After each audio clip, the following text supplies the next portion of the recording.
Julia, Linda, Sheila, Michael, Sean, And May. Colin, Zoran, Paula, Carolyn, Shakti, Jane, Lockie, Ross, Joan, David, Peter, Dean, Adrian, Teagle, Jason, Joseph. Andy, Felicia, Jacinta. and Bob. okay.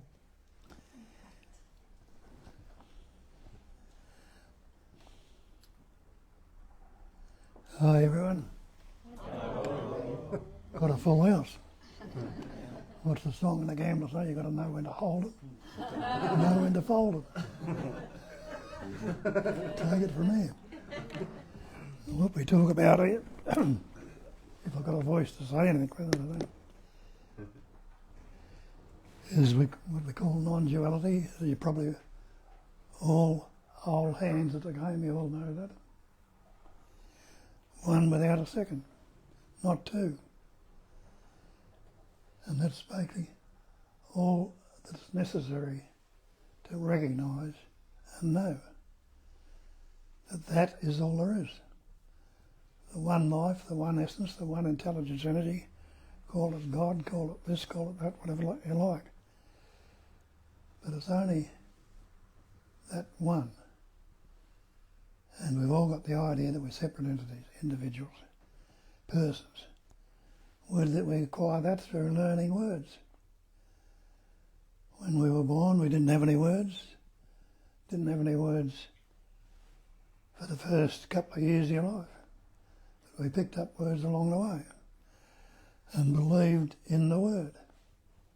When the parents told you little Johnny or little Billy or Jane or whatever your name was, I am little Billy or I am little Jane, instead of saying or realising, if, as they say, it's true, there is only one, I am absolute, I am the totality. Or as it tells you in Isaiah, be still and know that I am God, if you like to use that label. So that is all there is. So when I say I can't teach you anything, can't tell you anything, that's true. All I can do is point toward and ask you to look to where we're pointing to see for yourself. Because nobody can do it for you, purely and simply because there is nobody or no other excepting that one self, one essence that you are. And it has the capacity of experiencing and expressing in all these patterns, shapes and forms in a dualistic manner.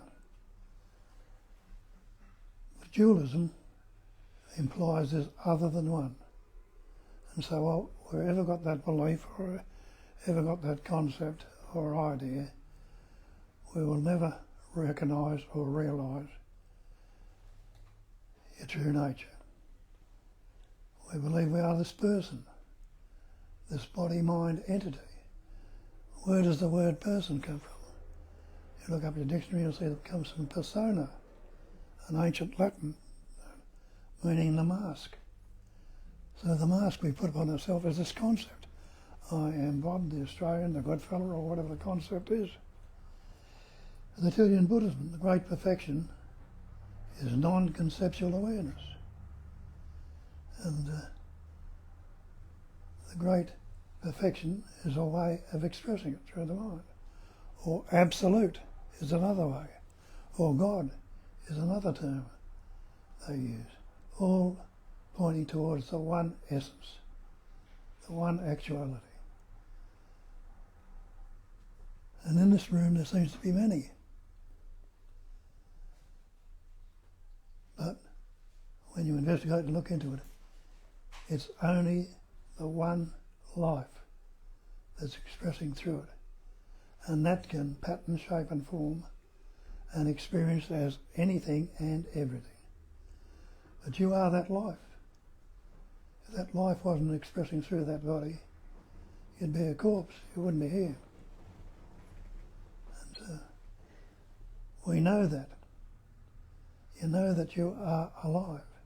You know that you are aware. But the concepts that come along with it when you call yourself the person, the body-mind, of all these thoughts, ideas and imagination that's gone on with the words.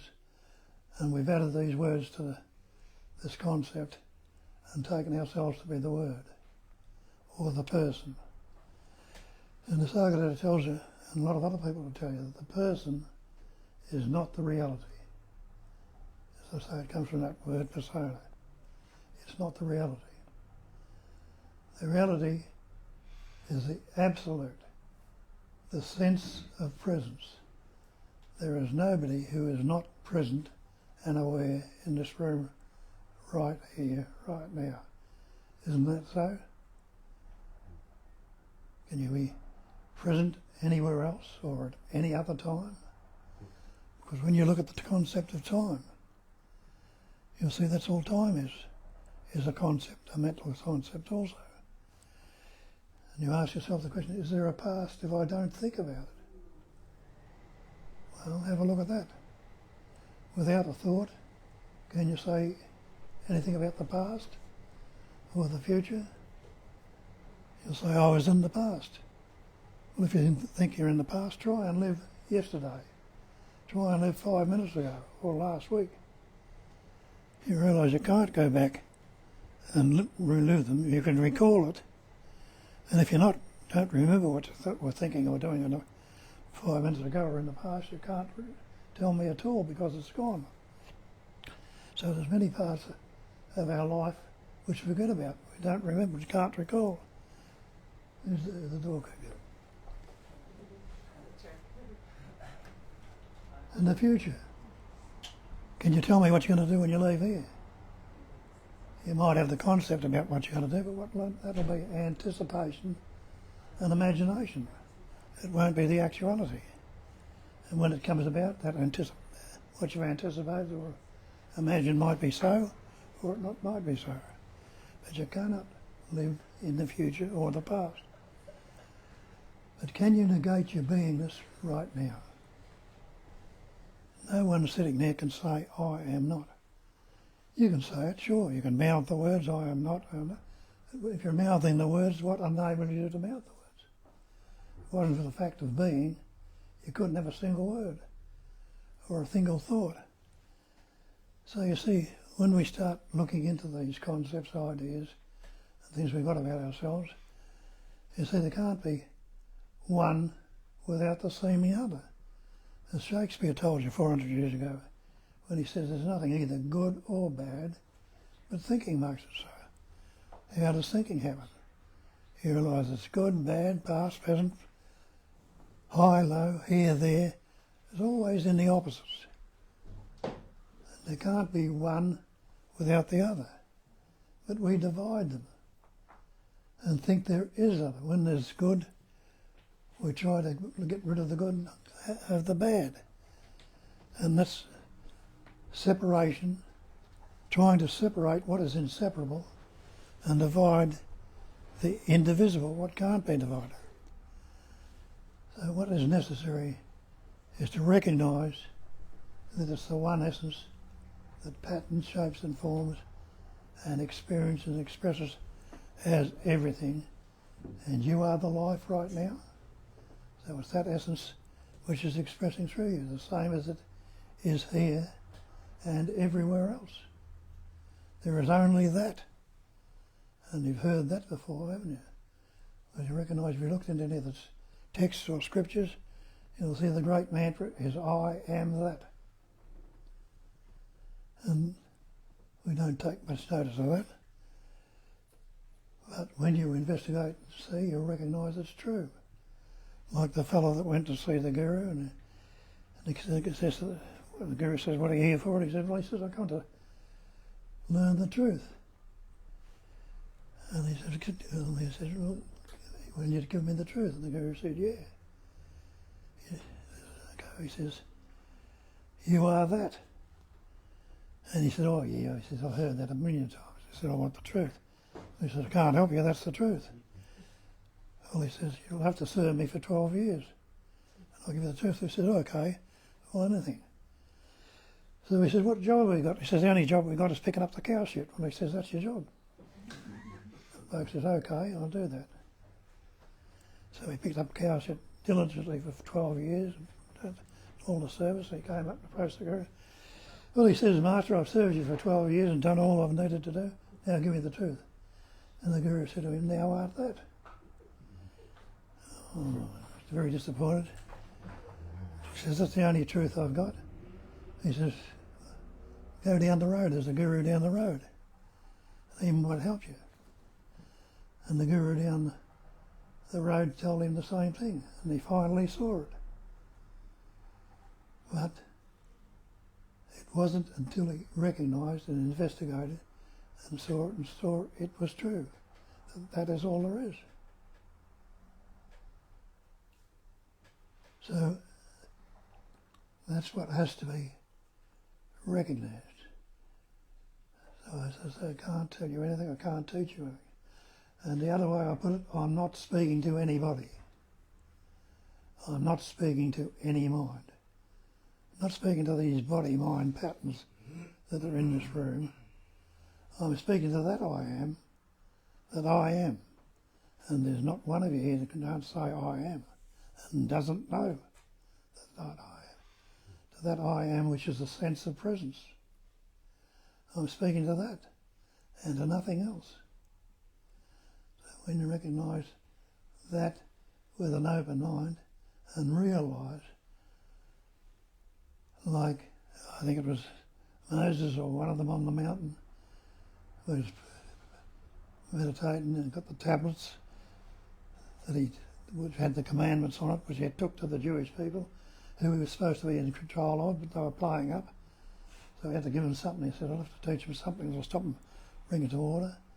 So he had these tablets, these commandments.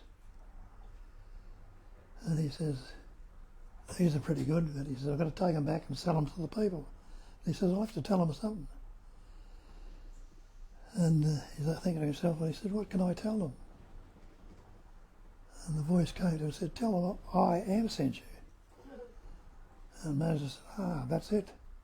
He says, I am that I am.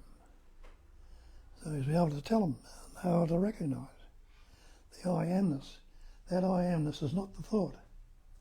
It's what that thought represents, the sense of presence. And there's not one of you here who can say, I am not. Because you know it, whether you say it or not, that you are. Pure being. And that's how they express it in Advaita. Sat Chit Ananda, Nama Rupa are the five factors. Sat is existence. Chit is consciousness. Ananda is bliss or loving to be. And the other two, Nama Rupa, is the name and form. We'll have a look at that. Anyone who is not existing right now? Anyone who is not conscious right now? Anyone who is not happy to be? Well, there it is. Existence, consciousness, loving to be. It's there with you already. But we've got the name and form. We're fixing onto the name and form, which they showed you. Nama Rupa, name and form, is Maya. It is illusion. This body-mind is illusory pattern. As we get the name and form because we learnt the words. Our parents told you, you are so-and-so. And that sense of presence that you're aware of, we weren't recognising. We translate it with the thought, I am. I am that sense of presence. But you are the pure being. And have a look at being. It's not becoming. It's not what will be. It's not what was. It's what is right now, being. And there is a knowing of it. Is there anyone in this room who doesn't know I am? You can't negate it. But then, you see, we float or immediately go into this conceptual imaging, this mind, which because we've learnt words, been reinforced by ourselves, our schools, and everywhere we went, we immediately lodge back into it. I am so-and-so. I'm a good being, I'm not so good, I'm unhappy or unhappy. And create all these concepts, and the concepts, thought, feeling, and emotion, bring up the emotion, the fear, the anger, the depression, the guilt, the hate, the fear, the anger. All these psychological problems come up with the words, we add to that I amness, to that sense of presence, which is not real, a word is not the real, and which is not what is right now. Are you unaware right now? You are not. So that's all you can really say. I am that awareness, that presence, that not the past. And we all know that because we call ourselves human beings. Human beings. If you believe in God, you'll call God the Supreme Being. What if you take that word supreme off? Take the word human off. Try and separate your beingness without the word. You can't. So that's why we say start from the fact, whether you realise, whether you recognise or understand or not. It's the fact. Start from the fact that you are already that. And realise the search itself becomes the problem. And the Nisargadatta tells you there is nothing that can trouble you except in your own imagination. See what we're doing? We're imagining this, imaging that, imaging in. I am so and so, I'm this. Creating this mental or conceptual image, taking it to be real and focusing into it, and that we believe is what we are, an image. And that's where we're troubled. Nothing can trouble you except that imagination. What is wrong with right now if I don't think about it? Well, have a look at that. What can you say without a thought? If you pause the thought for a moment, what can you say without a thought? Can you say it's good, bad, pleasant, painful, happy or sad, or anything at all about it without a thought? But in that moment, which is only a split second, after a while it becomes longer when you recognise more and more, recognise. In that moment you'll realize it wasn't saying it, there was no word, but I haven't stopped breathing, I haven't stopped heart beating, haven't stopped any activities that were going on. Life was going on, but the conceptualising wasn't happening. And there was no locking into all the concepts. The imagining and anticipation were not there in that brief moment. So see, staying with that longer and longer, when you realise what happens, breathing happens. Now they're breathing right now. You're saying to yourself, I've got to take the next breath, I've got to make the next heartbeat. You don't. It is spontaneously happening. It is life itself that's going on, breathing you, beating your heart, and growing your hair and your fingernails. And that's what Christ told you a couple of thousand years ago. And he said, I am the way. I am the truth. I am the life. Not saying he's Christ or any other thing like that. He says it's the way to go with that sense of presence. It's the truth that you are that sense of presence. It is the very life of you, that beingness, that knowingness, that sense of presence. And he says, no one can come to the Father except through me. It's because of that thought, I am. And the Father he's talking about is the sense of presence, the beingness, the knowing that you are, the life. And realise that life lives on life. Out of life, more life comes. Where did you come from? You'll say that I was born. But what was born? Have a look at it. That animating life essence, that intelligence entity, that pattern shape you form, you call your father in that pattern, through the food he's eating, the air he's breathing, and the functioning of that life intelligence, enabled in that pattern a little microscopic particle called a sperm to form. That sperm was suffused with life. It knew what to do. The same in your mother. The life essence through the food she's eaten and the breathing enabled in that pattern another microscopic particle called an egg or an ovum to form. That ovum knew what to do. It's suffused with life. It attached itself to the wall of the uterus. The sperm being suffused with life swam to the ovum. It wasn't just a willy-nilly pattern. It swam to the ovum and penetrated the ovum. And when those two merged, what happened? The life in the two doubled that cell, redoubled and formed the little embryo, the little fetus, which is what you are today. What were you doing about it then? You realise you didn't know anything about it in the womb. And you didn't know anything about it when you were born. After 9 months you came out. And you took your first breath when the cord was cut. And from then on, you were on your own. But you didn't pick up words straight away. Till that capacity of reasoning developed a bit more in that little embryo, and it was grew, and it was able to start to learn words, and the parents fussing around it taught it words. And we learnt words from then on. We went to school and learnt more words. And the thing is, we took on the belief that the word was real, instead of recognising the life essence which was forming. And our parents didn't tell us. They told us lots of other words, because most of them didn't know. There were very few that understood it. And this is passed down in some of the scriptures, but even those got corrupted in a lot of cases. But some of the older ones are there, and it's true form, it's true words, but not everybody wants to hear it, because they've got this conceptual image now and believe they are doers. They can do this and do that and attain this or attain that.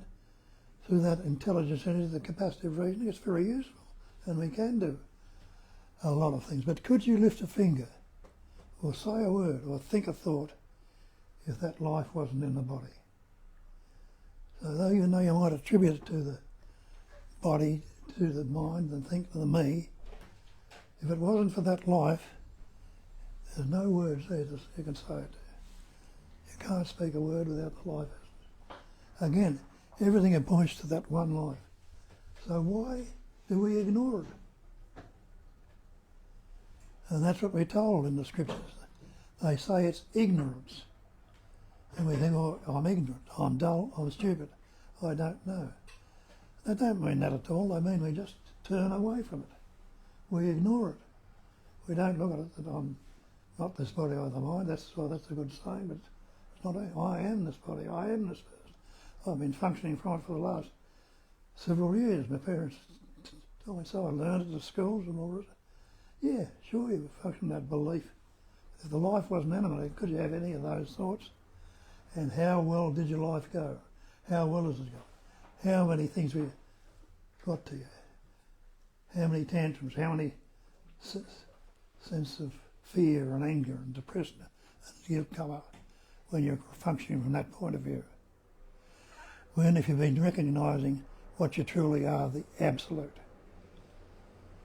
And that's what I tell you. It is absolute. What can you add to absolute? Nothing whatsoever. It wouldn't be absolute if you could add anything to it. What can you take away from it? Nothing whatsoever. It couldn't be absolute if you could take anything away from it. What are we doing? We're taking a belief our entity, we're taking and adding things all the time, getting different concepts, different ideas, and locked into the concepts and miss out on our true being, the natural, spontaneous ease of being at ease. So we've got all these concepts and focusing on the concepts and realise in that breathing, see what happens there. You're breathing naturally, effortlessly and spontaneously. What do you do when you breathe in? Well, don't you inspire? Another word they call for it is inspired. And haven't you had inspirations? Did you realise what you were getting at?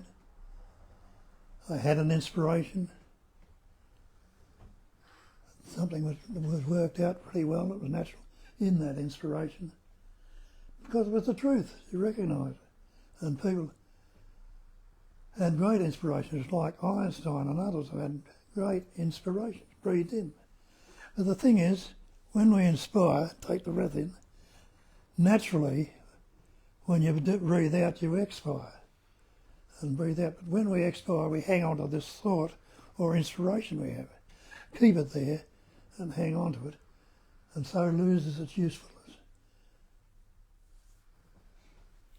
What happens, because the thought stays, what happens if you let the thought ride out on the breath? A good thought or a bad thought or any thought there. When you breathe it out, what's there when it's breathed out? Before you take the next thought, there's a little gap there where there's no thought forever. And realise when you breathe in again, you're breathing another thought. Look into that for a while and see how you go. You get to get some slant on things altogether. And some of you here have done that and are doing it and knowing what I'm talking about. There are others who haven't. There it is. It's a simple way of living, of being, and knowing. And that's all it is. In Hinduism they call it non-conceptual, ever-fresh presence awareness. We'll get that? Non-conceptual. What's a concept? Concept's a thought. To be non-conceptual, it is thought-free, ever-fresh presence awareness. Leave it free to come and go as it pleases. If you fixate on it and keep it there, well, have a look. It stirs up the senses, the feelings and the emotions, which can be anger, fear, jealousy, envy, happiness, love, hate, positivity, negativity, whatever all goes on when it's divided into concepts. It's a problem. Left as it is absolute. Now, if it is absolute, and you recognise absolute, that nothing can be added to, nothing can be taken away from it, who could ever be superior to you? Realise there's nobody or no thing that can be superior if I am absolute. Who can be inferior to you? Nobody can be inferior. I don't have to look down on people, think I'm better than those, or anything at all, if there's no inferiority. And what would I want from anybody else? Still going to trying to take down somebody or get something or expect something from this one or that one. Leave everything as it is. Let it unfold as itself, naturally and effortlessly, just as effortlessly as the earth is rolling around the sun, that the tides are coming in and out, the seasons are coming and going. It's constantly changing, transient, ever fresh, ever transient, ever changing, fresh and new. See what happens then. Might be a bit seemingly awkward, a bit hard to do for a start off, but it's well worth trying, because I see know the differences happened here. I know why it happened, and how it happened. And I know what it was like to be locked into the person for many years. And all the anger and all the fear, jealousy and envy, hate and everything else was destroying this pattern. Destroying, in the recognising, coming to it, even though the life is passing and will soon be gone, it's been 60 years of bonus living that I wouldn't have lived before, wouldn't have lasted that long. So it works. And there are others who said, and look down through the ages, there have been people who have been recognised, that the majority are locked into this person, think they can get something from the personality. Now, in this seeming division, good, bad, realise, instead of separating, I want the good and don't want the bad, realise they can't be separated. Just like the earth rolling around the sun. It's facing the sun now and it's light. But the other side, where it's facing away from the sun, it's dark.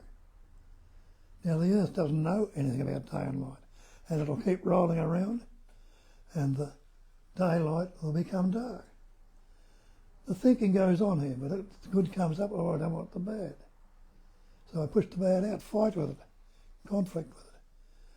Not realising, left as it is, not attaching to it or fixating on it, the good will come around again, because they're not two ends of the one stick. Pleasant, painful, happy, sad, loving, hating. Leave everything as it is. And that's what I tell you. As it is means not as it was, not as it will be, just as it is right here, right now. without trying to alter, modify or correct it. No preference, no partiality, no comparison. And you'll realise that non-duality is always and ever so, because there couldn't be bad without there wasn't the idea of good. Couldn't be pleasure without the idea of pain. Couldn't be you without the idea of me. They're not divided at all, but only seemingly so in our concept. And the great perfection is non-conceptual awareness. Awareness without any concepts. Thought-free intelligence energy. I call it intelligence energy. I don't use the term God because you can get confused with that term. And have a look in the Bible where it tells you, in the beginning was the Word. The Word was with God, the Word was God. That's all that God is, another label, another word we've learned. All things were made by Him, by the Word. And isn't that a fact? Anything you say hasn't got the Word on it. Word's got everything. All things were made by Him. There was nothing made that was made without the Word. And see, we take the Word to be real. It's just a label. So we didn't have any words till you're about 2.5. So you realise or recognise that you can live without the Word. And when they call it thought-free, ever fresh, presence awareness, thought-free, free of the concepts of thought. Doesn't mean to say that thoughts won't come up, but don't attach, don't fixate on them. Leave them as they are, and they are transient, they're changing, and they're not going to change if you hold on to them. You fixate on them. The great perfection is unfixated awareness, where you're not fixating on anything. What do they say? Oh, I can't think of it anyway, it doesn't matter. Anyway, that'll do. So a lot of you know it. You know how to ask questions. I know a lot of you might have questions. And anyway, so get into it. It's up to you. Thank you.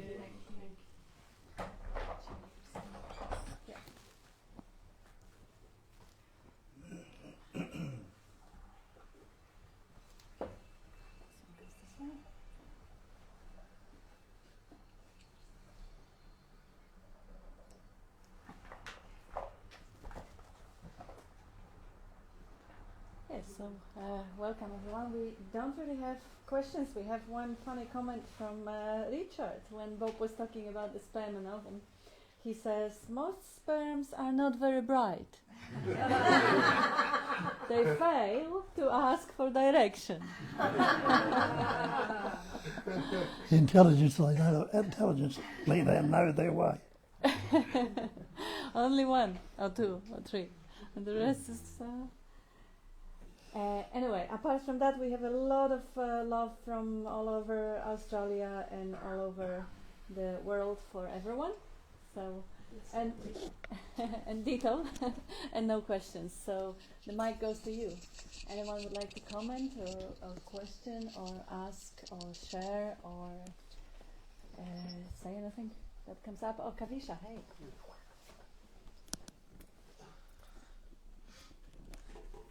Thank you. What would you advise, like, is a good practice? Like, we live in the world and you, people are calling you your name and this, that and the other, and is there something like that you could do every day for 5 minutes, like some, sadhana or something that you could, a handy tip? Well, when a thought comes up, ask yourself, who is this happening to? Who is it happening to? Me. But wait a minute, that idiot otherwise says there's no me. I'll see if he's telling the truth or not. I'll have a look. When you have a look, if you can find it, do that a few times and realise after a while it'll become the norm. Realise that the thing, if it's not the truth, it'll disappear. You'll see, the false cannot stand up to investigation.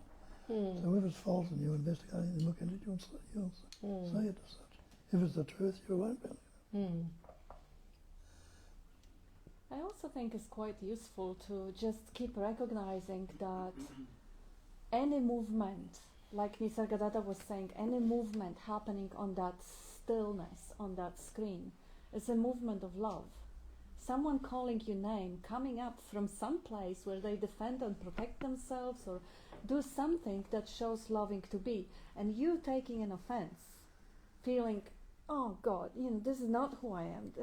I know in my heart that this is nonsense. I know I am love. This is not true. This is also just seeing behind every movement that intention, that loving to be, kind of eases off. Like suddenly there is no victim and perpetrator. It's just a dance of life. Thank you. I've got a little thing I can share unless someone else has. Hello everybody, nice to see you all.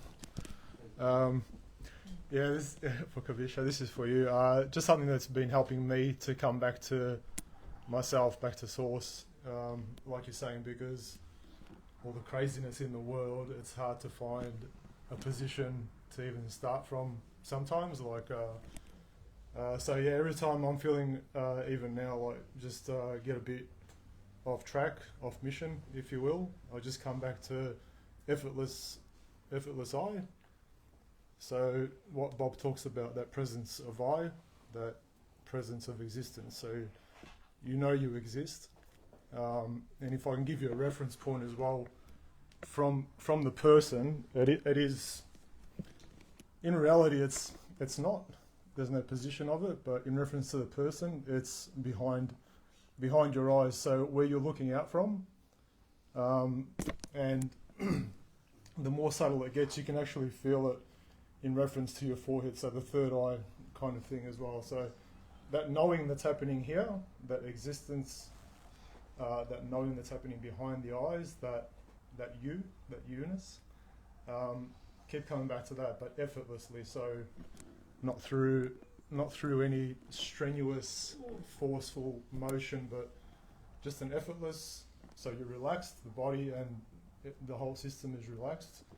Effortlessly coming back to I. So that sense of yourself, yourself, and just keep doing that as often as you can remember it. Like I'll even say, set a timer. Every hour of the day, or however sort of raring you are to go, but just that remembrance of coming back to I exist, coming back to the source of yourself, just over and over. So effortless I, effortless.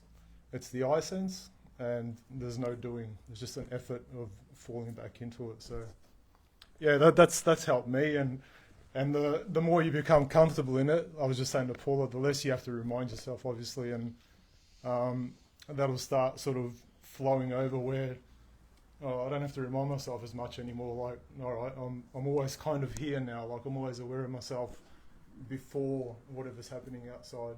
So it'll work itself out eventually, but you just keep coming back to that under those rules of not being forceful. Just it's just like a melting into yourself. The more you recognise it, the more it starts to become home, and that gap between you and yourself starts to diminish slowly. So yeah, hopefully that helps. Hey everyone. I was thinking about that story that Bob told about how the guy goes to the guru and the guru tells him that he is that, and it doesn't ring a bell enough for him that he goes to work for 12 years and then he says the same thing back to him and says, you are that, and this time it rings a bell. And the story's always trying to get that, but if you really think about that is always that. It's always here, and so the mind can't actually experience that because there's nothing that the story can get, because it doesn't have to get anything, because what it's looking for is this, which is that, and it's always thating and thising, you know. So it's just a story that can't experience this. But where can this go? This can't go anywhere. Like I could talk for the next 40 minutes and this will still be this. And the mind, you know, is saying I can't experience this. Well, how can the mind not experience this? Because this is already thising and thatting and happening, and so, yeah. Yeah, that's the same thing. We all know that. That's the chair, that's the carpet, that's you, that's me. That's the trees, that's the flowers, that's the sky, that's everything is that, which we put the other words, other labels on, and discriminate it with the word. But leave it as it is. Thou art that, we'll just see that everything is that. And you're not separating yourself from anything at all. Yeah. Yeah, sometimes I see the trouble is like the mind says, oh, yeah, I know that. Yeah. But now I've got to experience that. But how could the story experience that? Because that is already happening. But the very knowing of that is happening. Yeah, exactly. So, you don't have to experience it. It's Yeah. experiencing is happening. so yeah. It's beautiful. I love the way Zoran was actually saying you melt into that thatness, melt into that. Like that was really Nisargadatta's only instruction that he got. Stay with the I am as much as you can, as often as you can, and that was a diamond of good fortune. Yeah, I'll just sorry, Log. Yeah. Just want to say one thing. Yeah, it's hard to describe because everybody, and this is something we touched on with Bob and Kat a few weeks ago, where I was having a bit of confusion with just other people's descriptions of themselves and coming back into yourself, and it's as many layers as we think the person's got. There's a whole lot more layers in the truth department as well. So it's hard to pinpoint sometimes where you are from other people's perspectives of where they are and how they're interpreting it, and every other factor that can be thrown in there as well. So it is, it can it can get a bit confusing at the best of times. And now I forgot what I was actually going to talk about. But anyway, thanks. Actually, it doesn't matter at all. Yeah, that's it. Thank you. Where everybody else is, it's only you. There is only one. I just want to say that for me, I just keep coming back to that and recognizing the stillness that's not gone anywhere. You know, the mind is dancing or jumping or whatever, but just sitting back, just having a breath of a moment, of a second, of a blink, and you realize it's not gone anywhere. And it's greater than everything. You know, it doesn't move even. It's so profound, and it's nothing at the same time. It goes on forever, and it can never move. It can never anything. You know, that's the profundity of it. Even coming back, that's redundant. Exactly. It's not moved. It's not done anything. But you know, it's just that the dancing is happening. Beautiful. It's just a happening, but this is not a happening. It's always there, like that. Beautiful. Can I ask Bob just about that dancing? Because you can get lost in it sometimes, that dancing of the mind, where the mind's just... And it seems to happen. And you get lost. And there's glimpses of that and the peace. And there's a recognition that that's there, but there's a frustration as well. That dancing still happens. Does that ever go away? Does that get easier? That monkey mind. Yeah, when it comes back to the mind, are you the mind? Question that one. Am I the mind? Show me the mind.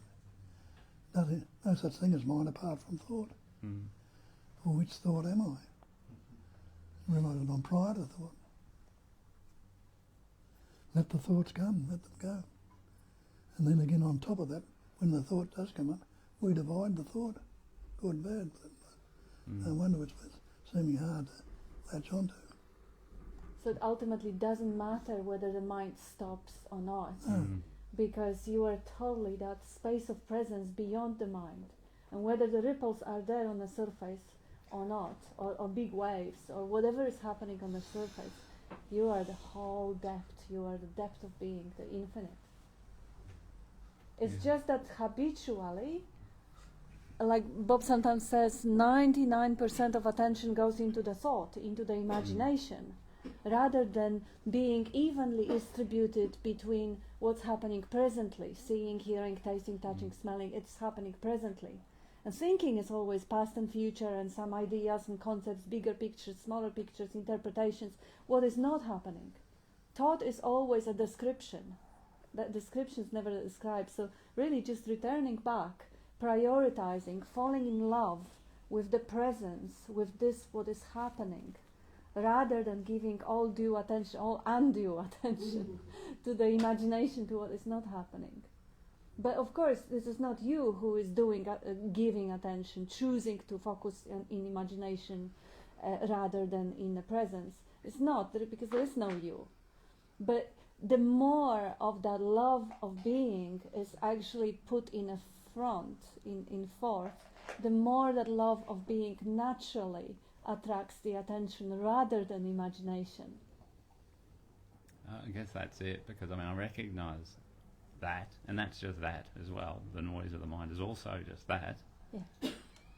But I'm just wondering whether it eventually kind of, and then that's a thought. So I'm answering my own questions really. So Yes, it's it eventually does when you're in the heart rather than in the thinking. yeah, but not to look forward But to it that is or now. to expect it or to want it. Like Only you can't, now.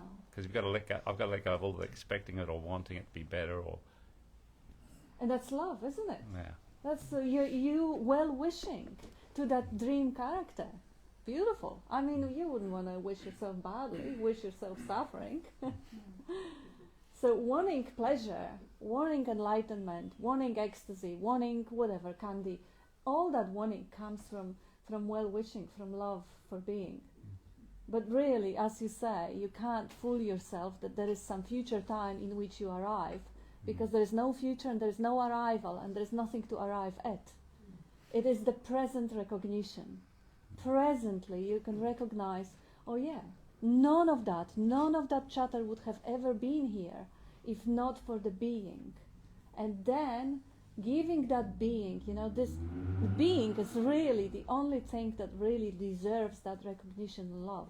And when the love for being is there, and suddenly that chatter gets the second place. And now it's nothing but entertaining or just completely unnoticed, ignored. Thank you. Now. And I just want to say thank you very much, Bob. That just seems, every week just seems to be, I don't know whether I was asleep or awake, but I was sitting here and it was very, very nice. I just, beautiful stillness and emptiness. And Well, there you go, it's working.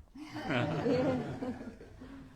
And Bradley says, thought is also a word, just another duck on the lake, love awareness.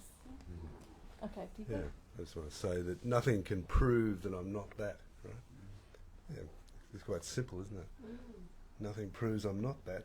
So if anything appears to prove that I'm not that, it can't be true. It's a good place to start, I think, and end. Is it not? Yeah. It's great. Thank you. One sec, I'll just, sorry. And then you take your turn. What I've discovered not long ago, Bob always says, what's wrong with right now if you don't think about it? So you always surrender in, okay. And then Bob always says, you're not your mind and you're not your body. So when you're there in presence, you know you're just one with everything. I had a lot of lack. But when you're in that presence, he always says there's no beginning and there's no end. So you just know that you're one with everything. Thanks, Bob. Thank you.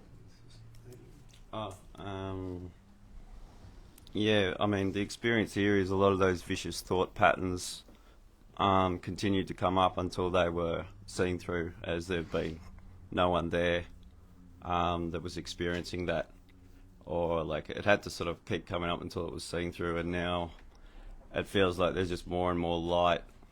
Like the suffering and the thoughts doesn't mean things are going bad. I think that's the problem. It's like it just means the mind's really loud, but there's an interpretation that, oh, this isn't working. but that was all sort of part of the journey here, and you know, a few dark nights of the soul, so to speak.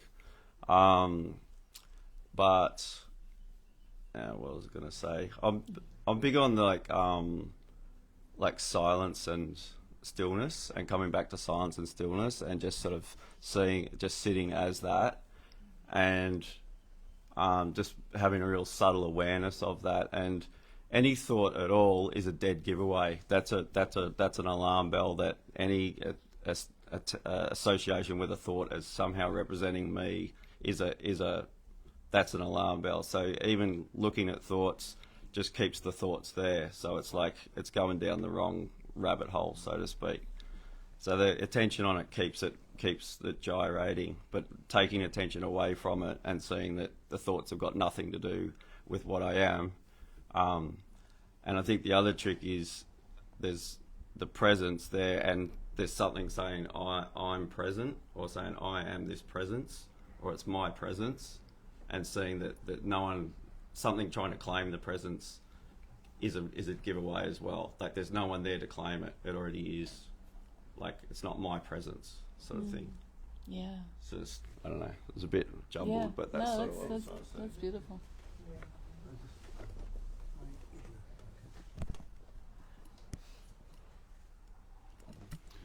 Want to ask a bit about your personal story, Bob, if that's all right, from the years 75 to say 1980, and what you went through? Doesn't really matter. The story doesn't matter.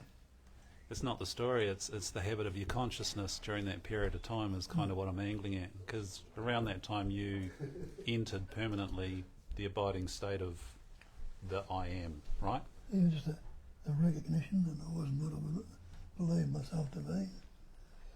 And looking into it in a simple way is, you know, somebody says something to you and you say, I don't mind. And if you've got no concern with it, you're not mind, it's not going to hurt you, is it? And you know that, that's why you say I don't mind.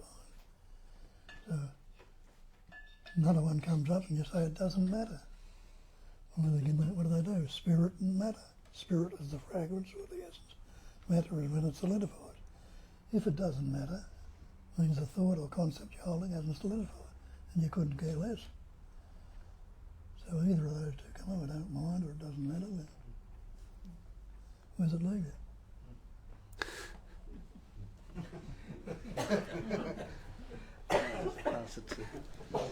Pass it to that. I have a comment here. Cara says, thanks Bob, you're a legend.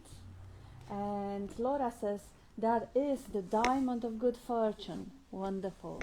And Cara says, fall in love with the presence of being. So beautiful, Kat. And we read Brad, thought is also a word, just another duck on the lake of love awareness. What's up?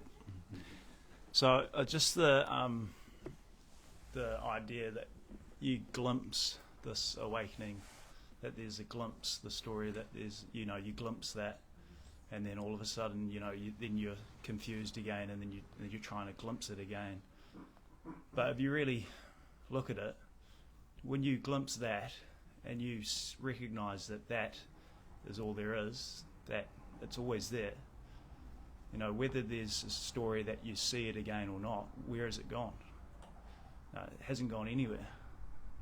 So you can't actually glimpse it, because if you could only glimpse it, that means it could only be there when you glimpse it and not there when you don't glimpse it. But when you glimpse it, you'll see that it's something that's always there. So yeah, there's no real glimpse, and you can't really abide in it, because you know that is already what you are. So how would you try and abide in something that you are? That's that, and then it goes back to the trap that the mind can't experience this. How can the mind experience this? So trying to use the mind to experience this, I mean, good luck. Yeah, like the only thing that can experience this is this, and that's not even, you know, that's as close as the story can get.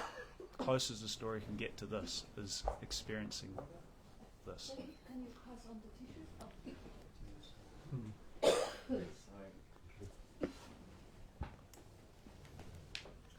I've got a smell cough, so it's not.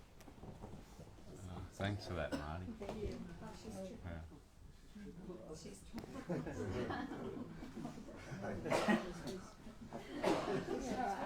My question to Bob was along those lines. I was just kind of fishing to see if he would go into that, but he didn't. No, he doesn't. He doesn't go into the story. Just what Marty said, reminded me of other stuff that has come through Bob at some stage. It's like seeing, or hearing, or tasting, or touching. So you're saying it's always there. And seeing's the same. Stop seeing. Wake up in the morning and say, I'm not going to see for a few hours, Even if you've got your eyes closed, you're seeing the back of your eyelids, or hearing, But you or don't have to tasting, glimpse or or touching. seeing. Yeah, It can it's be just seen. there. It's just happening. Yeah. So, Yeah, isn't it amazing? yeah, it's just is. Worth celebrating, Do we have a lunch? yeah. Well, coming face to face with what the essence of life is there. I just said they were coming face to face with the essence of life, which is an absolute condition. You can't put any limitation on it whatsoever. Can you, Paula? No, you cannot. And the life in you is the life in me. What a wonderful thing that is as well. Even if it's even if I'm half dead, which I usually am, I'm the totality of life. And that's a bloody incredible thing when you think about it. I'm just awestruck by the simplicity of that. There's no more complexity required. Is there anything that can reduce the quality or the totality or the absolute nature of life in you? No, cannot be. So therefore there's nothing that can prove that you're not that at any one moment. That's a brilliant reminder, if you need a reminder, in this thing which is really an instantaneous awakening message, isn't it? You can't put any time limit or provisos on this thing. You are awake now, right now, because of the nature of your being. It's a joke. It is the biggest joke in the universe. But joke is not the right word for it. Really, it's the lightness of your being, isn't it? You cannot take anything seriously, really. As soon as we do posit a position of some kind, what are we? We're fucked and far from home, basically. Excuse me. Yes. I have a comment here from Laura. She says, "Great answer, Bob, to the question of about the story. It is a story, and it doesn't matter." Doesn't matter. Doesn't matter. Dean? No. No? I actually, no, there was a story. The other day I bought something from Marketplace, and this woman was ripping me off. but like the thing was happening, it was like, it doesn't matter. So I was watching it, and she was like really triumphant that she was going to get $20 for something that was worth minus $20 or whatever it was. I don't know what was going on. Then I helped repair her car. And she was telling her friend, like, yes, we got, and I'm watching this, like, she's feeling this triumph, like she's ripped me off, and I've got to help her. And I'm watching this story going, wow, like, nothing actually mattered. Like, this is a story, yes. And this is all me. Mm-hmm. Like, this is all this one thing happening, and there was not even an inkling of this judgment. It was just a comical show of wow, like, look at this, look what's going on, and there's endless stories like that, and they're just stories, but they become really magical in a way when there's no judgment. They're just, everything is left as it is, and it's really simple. And it expresses and experiences naturally. Inevitably. Yeah. In those stories. And it is just such a beautiful example of real impersonal living. Every dream character has a set of values which they cherish as a dream character. One would be, like a role player or a mother or achiever or whatever is the value there. And we look at everyone else, and now they have shitty values. They just want to show off, and I really have genuine values. But that's just the role of the dream character. But if you recognize that the dream character is not who you are, you can fully appreciate the worldview from so many different perspectives, and you can realize that even the appreciation of the worldview is just the content. It's just the movie. You can still be mind blown by the movie, and you can see how values which you, the dream character, find shitty, are totally exhilarating for somebody who actually, and are they guilty of it? No, it's the environment. Environment shapes people. Environment shapes animals. Animals have different values and different behaviors too, and they didn't choose it. The environment made them this way. I think the first question was asked today was, I think Kavisha said about we're coming from a place of being a human in this world. And then we're trying to figure out everything. I think that's. I used to always come from that perspective. Like, I'm human in this world. Now I've got to figure this out. Now I've got to resolve this universal issue and dilemma. And I think that's already flawed in itself. Unresolvable. There is a sense of human and there is a sense of world, but that's not complete. Like, it's not. It's not just that. That's only a little fragment. And I think everything becomes really much better and easier and not complicated when even that idea, you realise that is a concept. Yeah. It is a concept alongside every other concept. It's equally valid and great. And then everything changes because you're not coming from a fake or an unreal place trying to discover the truth or it's impossible. It's an impossibility. And that's all. I'll shut up. That sort of letting go the being human in that way, and all the complexity and problems that has, and you relax, let go into beingness, and the beingness that is absolute. It resolves all those problems about, being human. Get kind of sorted out. There becomes no issue. There's no, and I work in a field where there's heaps of issues, where I work in mental health, so and people are conditioned and have been programmed to be caught in that sort of human condition, if you like, and it's kind of endless, But what happens if you relax into the beingness of everything? Then there's really things become very simple, And I know that people at my work kind of feel that, I guess in presence, that there's something that they can just let go. So has a therapeutic effect, that beingness. If you relaxing into that yourself, then it does work. Is it like giving up problem solving? Yes, that's it. You're giving a problem solving. There's nothing to solve. I was just going to say that, like, I think what you're just saying, like, when it really somehow hits home or something, the ability to be human is actually rich and deep, and everything's you're actually more human when you realise that you're not just human.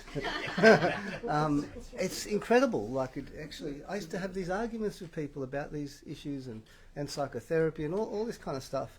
And but you're just, you're using this non-duality as a platform to disassociate or whatever. No, and it possibly that definitely happens. But then realising you're not human makes you really experience the humanness of everything so much greater depth, I guess. I don't know. That's what it seems, but I'm absolutely full of shit. So it was beautiful, and we had Laura also commenting. She says that's brilliant, Dean. Yesterday I caught a train into the city, and there was a guy. He had actually quite a beautiful, kind face, and he had books. And he was a Christian and he wanted to save my soul. But you know what I did? I just went with it because I thought, well, how sweet of him that he bothers. Yeah. I'm a stranger and he's bothering to want to save my soul. And I wasn't interested in the book at all, but what I was interested was looking in his eyes and just taking the book and say thank you. And, you know, when I take it off, I'm going to throw it in the bin. But, you know, but it was it was the connection. And he was just so happy that he didn't get judged. But I really enjoyed being in a not judge mode as well, because in the past I'd gone, bloody Christians, you know, rah, rah, rah. And it was this beautiful human interaction. So thanks, Bob. You made his day. Yeah, well, he just was so. She took the book, you know. I've made a connect. It was more important to make the connection than to worry about stuff he's talking. You know, and I was listening to what you were saying. Once you remove that judgment particle, that your mind opens a lot more, because all of a sudden you are, because of you're being open to all, connecting. It's not really that you have to agree with someone. It's more about connecting with someone rather than agreeing. Yes. He might have thought I was agreeing with him, but that doesn't matter. It's how we each perceive the world, really, isn't it? My perception, and when you meet someone, and I've stuffed up my life probably over the years, perceiving my beliefs are better than someone else's, but they're not really. We're just, if you allow them to do whatever, like yesterday, and me to do whatever, it doesn't really matter. I don't know. You're not even a doer. It just happens. Yeah. The content of the happening. Yeah. When I look around this room, I see so many different opinions. You know, everyone's got a different opinion, right? We're looking at me at the moment and judging whether I'm on the money or not, and that sort of thing. You know, it goes on all the time. So what? Yeah. So what? It has nothing to do with reality. That's the thing. Reality is much more basic than that. It's much more fundamental to everything we do. And I love that. I love that recognition. Yeah, that's all it is a constant recognition that everything's okay, everything is just as it is. We can trust the natural expression of everyone here and everyone there and everyone everywhere that we come across. It takes how many opinions to make a world? How many people are in the world? Exactly. Exactly. So birds can't fly without the opinions. Did you know that? Oh yes. The pinions are the feathers at the end of the wings, the big ones. That's what they're called. But it's opinions that tear the world apart as well. Opinions tear the world apart. Look at Gaza, you know. What's happening there? And not to tell you anything, we hold no opinions for or against anything. Doesn't mean to say you won't have them, but don't cling on to them. And that's also life. You know, the clashes of opinions, the wars, the famines, the rises and falls of civilizations, the tsunamis, the volcanoes. That's all life. Life and... Just on that point, I think everyone, in the acceptance of everyone having their own opinion, you know, this is what you did basically on the other day, everything will be fine. It's only when we hold and try and control life, rather than let it be a natural expression of the complete diversity of everything. You know, everyone here is so different, and yet so unified.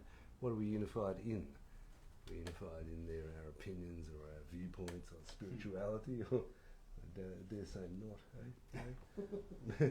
You know, but that's okay, isn't it? That's okay. This glorious display, where's it coming from? It is God, isn't it, Bob? It's the juice that enables Bob to live now, for me to live here. But yeah, it's just everything. It's the essence of what life is. All this expression is okay. It has to be okay.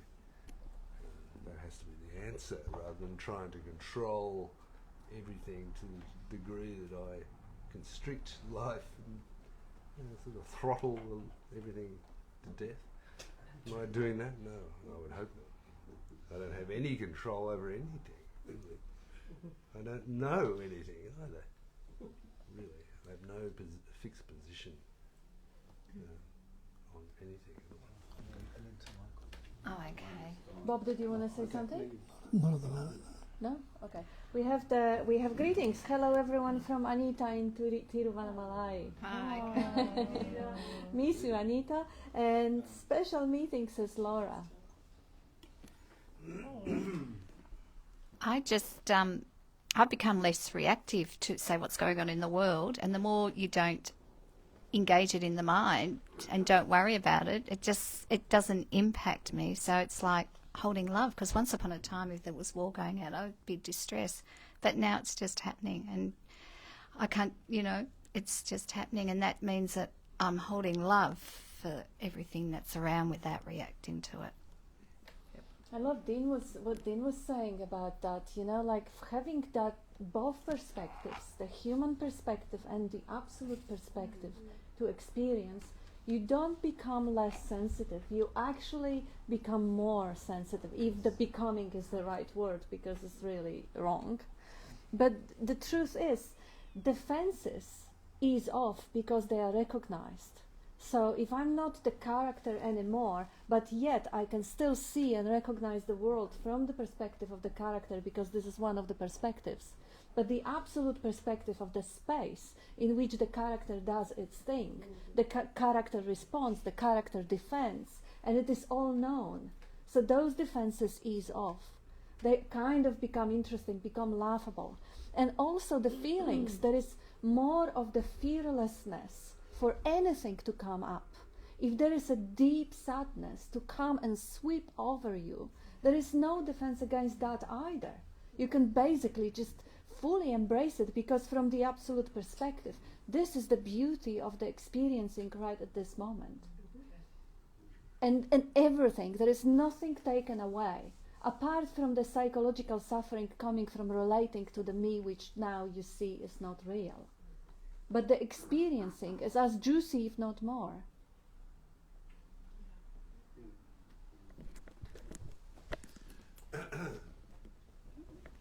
Yeah, because there is an abiding joy in beingness, and the more that you are relaxed in beingness, then that joy is there without any, regardless of what's going on in the world, the terrible things that are happening. But at the same time, I'm glad you used that term, dissociation, before, where some people, involved in spirituality or seeking, sort of can get into a dissociation, which is like a detachment from reality, a detachment from themselves, really. But they're caught in a mind pocket, in a way.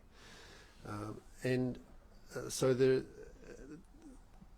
experiencing beingness is about being unattached to everything and to nothing. and in that beingness is the absolute, is the truth of what is. And in that there is joy, regardless of whatever is going on in the world.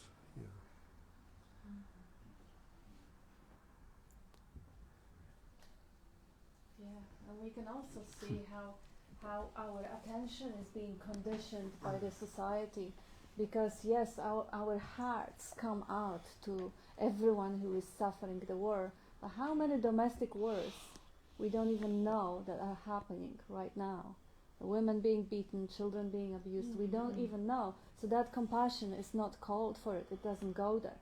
A couple of days ago we've been on a funeral with Bob of someone very, very, very dear, more to me probably, but the sadness and the overwhelm coming from the waves of disbelief that this incredibly beautiful pattern of energy is no more, that was also met with the amazement and even a subtle joy of that capacity to feel so deeply. Even a subtle gratitude for that mind-blowing depth of the feeling of sadness, or a feeling of disbelief, or feeling of like, my goodness, what's the point? If you see something that blows your mind, you see someone true, and you love them so deeply because they are so beautiful. In everything you see the absolute behind, and now it is swept away. And how many people there during the war are that beautiful and that well closely known to someone somewhere, and the possibility for the life to experience the depth of loss, the depth of love, is only then, only through the black and white. If there was no duality, there's no experiencing. If there was no sadness, there would be no joy. If there was no pain, there would be no pleasure. Thank you, Kat. I'm Joan. And you right on what I was going to say, that I've had a problem with the word attached, not being attached. And I think for me it's about actually love and attachment to everything. Because you hear all the bad stories, and then there are trees growing, and there's water flowing, and there are beautiful things happening all the time as well. So being able to hold them, everything, not just one or the other. Beautiful. And heads off to you, and you're fucked and far from home. I'll remember that one. Thank you. A few others.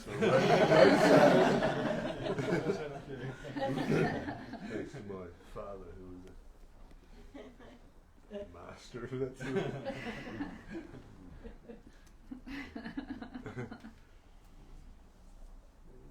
And we have a comment from Vivek. He says, someone had asked Ramana Maharishi about the World War II and how he can help with it. And as I recall, he told being in self is the best help. Yep.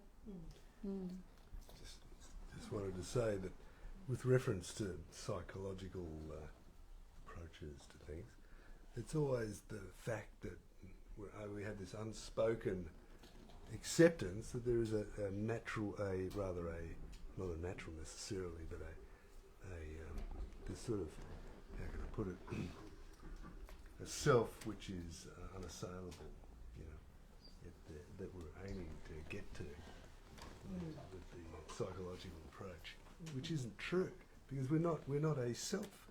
We're never a fixed concept of any kind that you can bounce back and forward to. We're a process, that's all we are.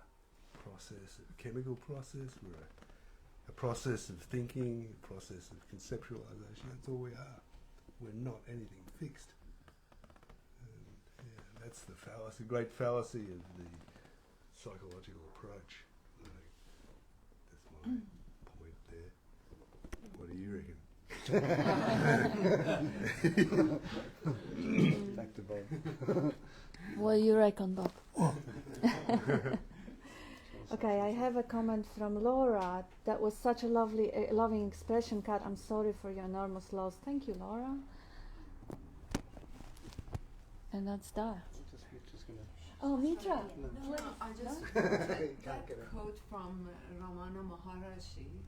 I appreciate if you expand on it. That's all. Explain it. Like, how can we actually help the world with our consciousness? How it can be effective help. Yeah. How can we help in any level? I mean, I'm very different level than you are. No, but how can we do it? That would be lovely. Yeah, go for it. Just simply by the fact that if I'm resting as just being, I'm not going into my head about this or that or you or me, or I'm not feeding the fire. You understand? I'm not adding to it by that's all. I think that would be a help, by not adding to the fire.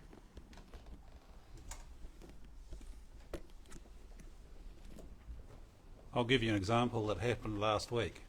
So I was camping out in Far East Gippsland, and a 1.5 metre apex lizard got into my tent. He'd already got the nickname Mr. Cheeky for obvious reasons. Now, I had him cornered in my tent and he couldn't get out. Now, he's a reptile and he couldn't quite figure it out. The claws on this thing could shred anything. And at one point he started panicking and he was pushing against the tent wall, and I was quite close to him, like here to Bob. And then he sort of triggered a bit deeper into fear, and I thought, oh, this is going to get ugly, because he sliced through a leather glove, just like butter. That's how sharp those razors are in his mouth. I stepped back and I said, okay, Mr. Cheeky, calm down. And he just kind of went, and then he turned around, he came right up to me and he went, and he just about, his tongue was this long. He just about licked me. He came up to me and he went, oh, and then he sort of turned around and he started moseying off towards the door to head out. 3 more times he came back, he just wanted to come up to me. So I at that point when he started freaking, I had a choice. I could go into fear or I could just go further into and merge with him. And that's what I did. And his response was, I've actually got it on video, it's absolutely astounding. Amazing. And Carl Jung talks about this. He talks about the morphogenic resonance, or that's Rupert Sheldrake, but when you get to that place where you individuate, which happens when you go through the permanent process of always being here, according to Jung, you then become the leader of the next of society, because you've made the consciousness groove more easier for everybody else to get through. And isn't that why everybody's in this room? If you could do this sitting in your own bedroom, would you come here? There you go. Not that you have really any choice, it's just how life is lifing. You find yourself going here, you find yourself going to the kitchen, cooking, you find just everything finds its way. Yes, Steve? No, well, the same sort of example. Last night we went for this walk with 5 people and it was dark, and through the river and across this little rickety bridge, and there's cars that happened to be coming, and it was sort of the headlight, you can't really see because it's dark and just headlights, and there's all these people that were with me, and so I there's no thought, I just went out and just put my hand, the cars slowed down and they went past, but the story that went with it was like incredible. The story was like, I risked my life to save these people. Like there's nothing of the sort. Like there was just the movement just went like that, and that was all that happened. And yet I was looked at like some sort of hero or crazy man or both at the same time. Lovely. Who just was about to commit suicide to save people, but. It was like, that's all I did. I didn't even mean to do it. It just, the hand went like that, and it was like, just slow down or whatever. And that's all that actually happened. But the stories that went with it were like, it was incredible. Like, it was just, So I loved it. just common sense. It wasn't even that. It was just the action side. It's just the way it sort of happened. Like I don't claim anything of it at all. Yeah, it's like we had this situation, I think it happened, Paula was here a couple of times, and this couple of times there is a busy intersection, and sometimes cars smash to one another. And I don't really think twice, because I'm living here, I just run to call the ambulance and see what happened. And it happens during one evening, twice. Oh, wow. And one could start, one could have a story about it. That, oh, come on, somebody else got to get up. It's not my turn anymore. But there is no credibility given to the commentary. It's just action thought.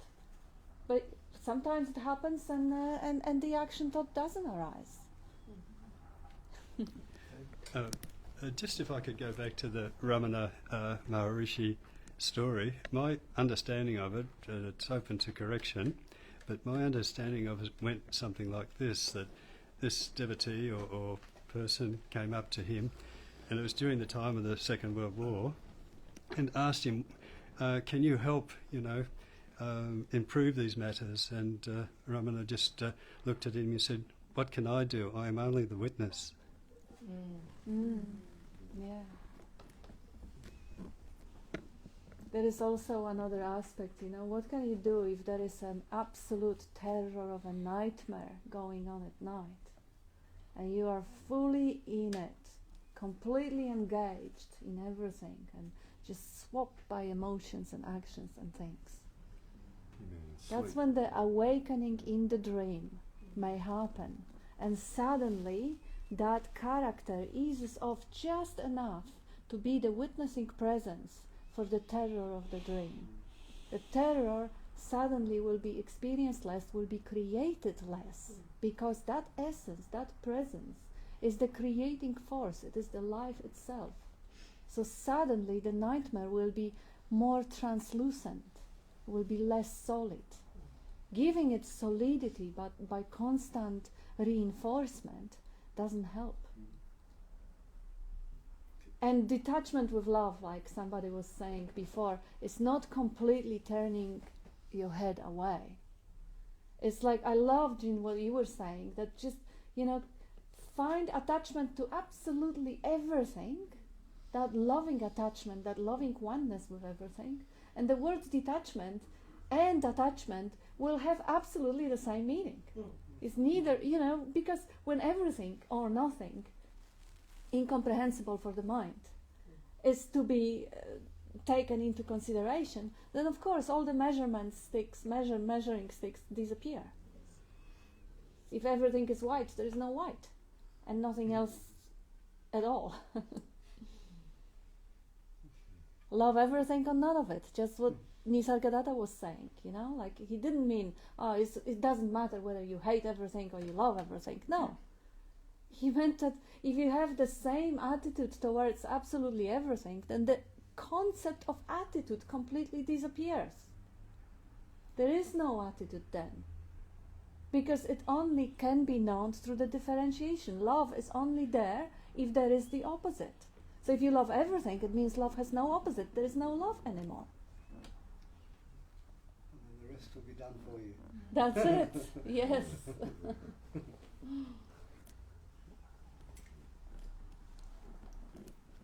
And we have a few more minutes. Do you want to say something, Peter? Yeah, it's like a dot on a TV screen, isn't it? There's power in what you focus in on. It fills the whole screen. It goes back. Marty.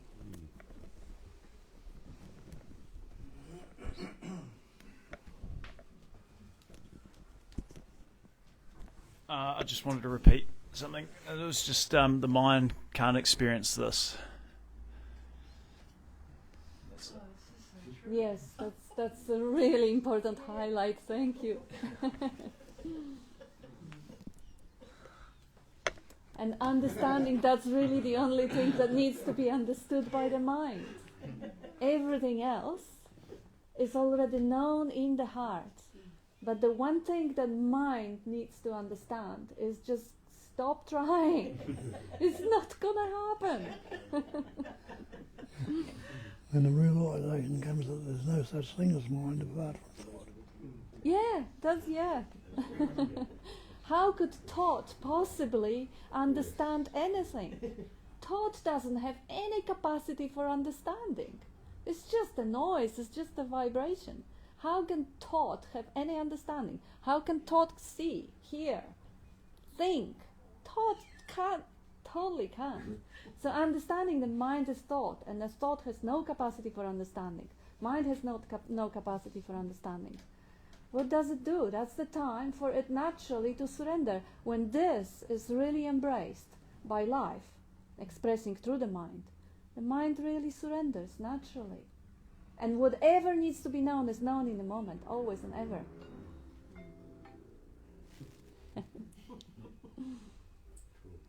Can you make the reminder for more? Yes, I believe that I think UK has the time changed. I don't know how about America, but if there was any adjustment in the time zones or daylight saving or something, please check on the website for the Zoom times. Tomorrow morning is which is evening in America is a Zoom. All information on the website, and Tuesdays and Thursdays as well. So please join us if you like and can. Thanks, Bob. Thank you.